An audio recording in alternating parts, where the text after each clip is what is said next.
Grabación 62. Introducción a la Carta a los Romanos. La Carta a los Romanos es la más larga del epistolario de San Pablo.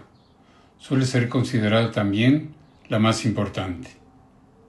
En ella expone el apóstol puntos capitales de la doctrina acerca de la obra redentora de Cristo y la vida cristiana. Profundiza y amplía lo dicho en la carta a los Gálatas y presenta de forma más sistemática tanto la acción de Jesucristo Salvador en el creyente como las consecuencias que se siguen de ella. Los manuscritos del epistolero paulino la presentan en primer lugar desde el testimonio del papiro más antiguo, siglo II después de Cristo, hasta los códices de la tarda Edad Media, siglos XIV y XV después de Cristo. Este hecho, que no corresponde al orden cronológico, es el reflejo de la consideración que se atribuyó a la carta como la obra maestra del apóstol desde tiempos antiguos. Constituye una carta o epístola en forma de tratado, centrado en la salvación aportada por Cristo. Salvación que es puro don de Dios, que se alcanza a través de la fe y no por el cumplimiento de las prescripciones de la ley de Moisés. En la edición latina Vulgata, así como en la Neo-Vulgata, sigue inmediatamente al libro de Hechos, lo que cierra la serie de los libros históricos. La carta a los Romanos abre la serie de libros de género epistolar. Representa un momento cumbre de la revelación divina que nos llega a través del apóstol. El resto de las cartas, que vienen a continuación en el Nuevo Testamento, nos ofrecen la posibilidad de profundizar en algunos aspectos de la doctrina contenida en Romanos. Inciso 1. Estructura y contenido. La carta, aunque unitaria en su conjunto, puede ser dividida en 4 partes. El prólogo, capítulo 1, versículos 1 a 17. Una parte doctrinal, capítulo 1, versículos 18 a 11,36. Otra de carácter moral o exhortativo, capítulo 12, versículos 1 a 15,13. Y la despedida, particularmente amplia, capítulo 15, versículos 14 a 16,27. En el saludo, capítulo 1, versículos 1 a 17, San Pablo se presenta como servidor de Jesucristo. En la parte doctrinal, capítulo 1, versículos 18 a 11,36, se extiende en primer lugar en describir un panorama de la humanidad irredenta, alejada y enemistada con Dios tras la caída de Adán. Capítulo 1, 18 a 3,31. Al contemplar la degradación moral de los gentiles, capítulo 1, 18 a 32, y también de los pecados de los judíos, capítulo 2, versículos 1 a 29, manifiesta la absoluta necesidad de redención de Cristo para alcanzar el perdón y la gracia de Dios. Capítulo 3, 1 a 31. Esta primera exposición doctrinal se cierra con la evocación de Abraham, que fue justificado por la fe antes de la ley. Capítulo 4, 1 a 25. Sigue la consideración de lo que se opone a la justificación. Capítulo 5, versículos 1 a 7,25. 4 conceptos encierran el contenido que el apóstol expresa. Se oponen a la justificación, el pecado y la muerte. Capítulo 5, 12 a 21. La carne y la ley. capítulo 7, 1 a 25. La humanidad caída, sometida a esas cuatro fuerzas, solo podrá liberarse de ellas por la obra de la redención llevada a cabo por Cristo Jesús. La salvación proviene únicamente de Dios a través de Jesucristo nuestro Señor, y a ella hay que adherirse por la fe, que es un don gratuito de Dios y no efecto de las obras.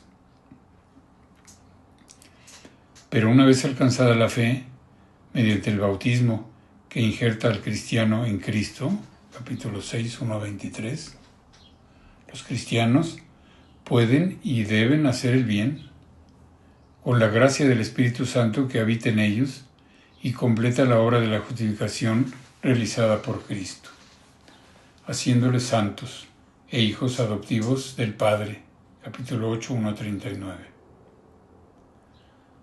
Se pasa así del estado de enemistad con Dios al de amistad, del de irredención al de gracia, de la condenación antigua a ser una nueva criatura, abierta a la esperanza de la gloria de los hijos de Dios.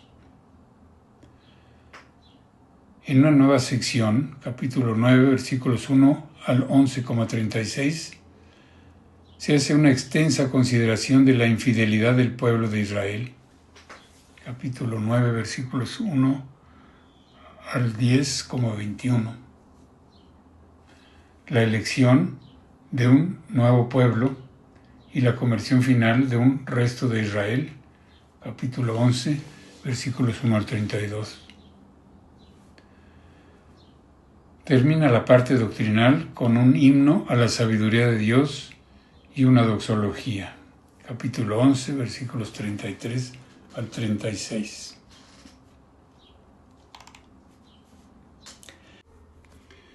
En la segunda parte de la carta, capítulo 12, versículos 1 al 15,13, Pablo aplica la doctrina anteriormente expuesta a la vida y conducta del cristiano. Vienen entonces como conclusión las exigencias morales de la fe, de la vida en el Espíritu, capítulo 12, versículos 1 a 13,14, y los consejos prácticos para conducirse en medio del mundo todavía irredento, pero al que hay que llevar la salvación, capítulo 14, versículos 1 al 15,13. El epílogo de la carta, capítulo 15, versículos 14 a 16,24, incluye dos secciones. En la primera, San Pablo da noticia de sus planes de viaje, capítulo 15, versículos 15 a 33. En la segunda, se despide afectuosamente de muchos cristianos, varones y mujeres de la comunidad de Roma, capítulo 16, versículos 1 al 24. La carta se cierra con una solemne doxología, capítulo 16, versículos 25 al 27. Inciso 2. Ocasión de la carta. Romanos pertenece al grupo de cartas que todos consideran auténticas de San Pablo. Forma parte del grupo llamado de las grandes cartas, Gálatas 1 y 2 de Corintios, Romanos, que representan la sustancia de la teología del apóstol.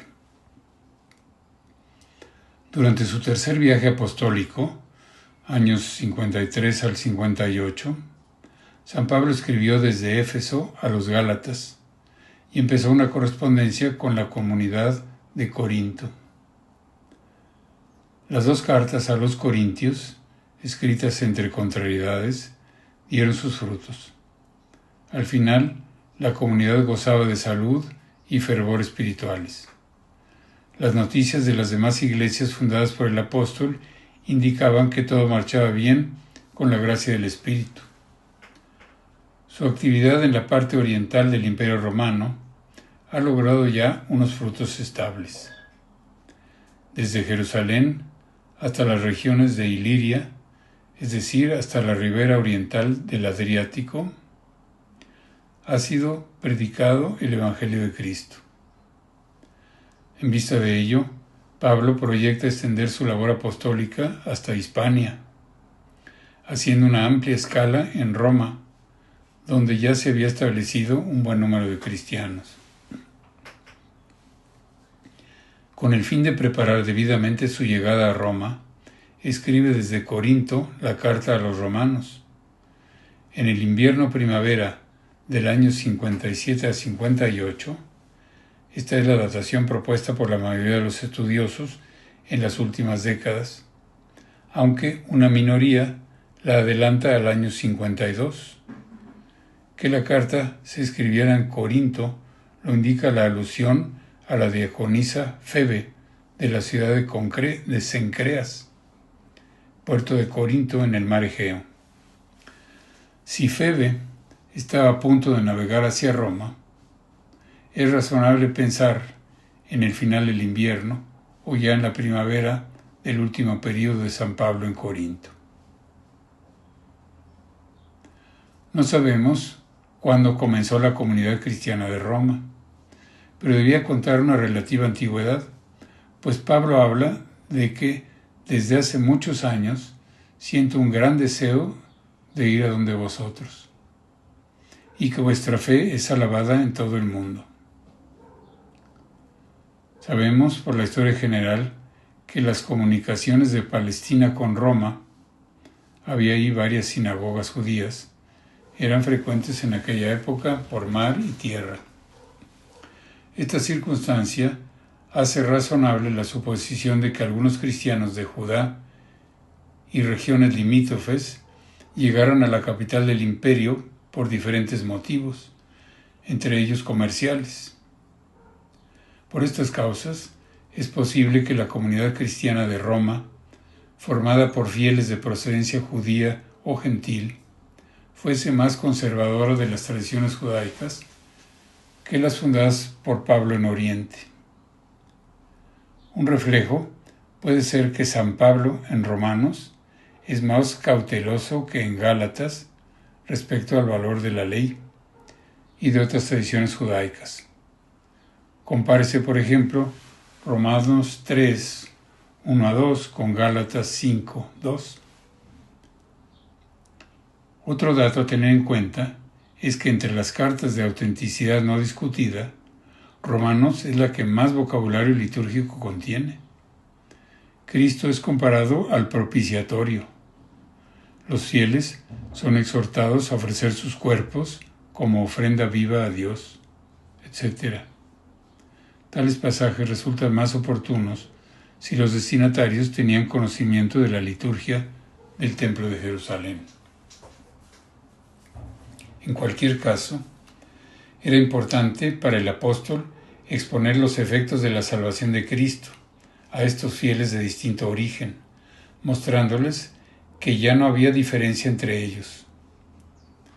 Por otra parte, dada por cumplida su misión en los países del Mediterráneo oriental, San Pablo esperaba comenzar su labor apostólica en los del Mediterráneo occidental, concretamente en Hispania, el Finisterre, y Roma sería la base apropiada para la nueva área de expansión. Inciso 3. Enseñanza. San Pablo escribió 2 cartas sobre la salvación gratuita que Dios ha concedido por medio de Jesucristo a quienes creen en Él.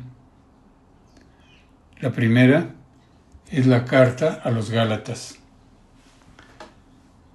En el momento álgido de la polémica contra los judaizantes. La segunda carta es la carta a los romanos, en la que aunque sigue existiendo el trasfondo de la polémica, sin embargo profundiza en la exposición de la salvación obrada por Cristo de modo sereno, cuidadosamente razonado, con perspectivas mucho más abarcadoras que en Gálatas.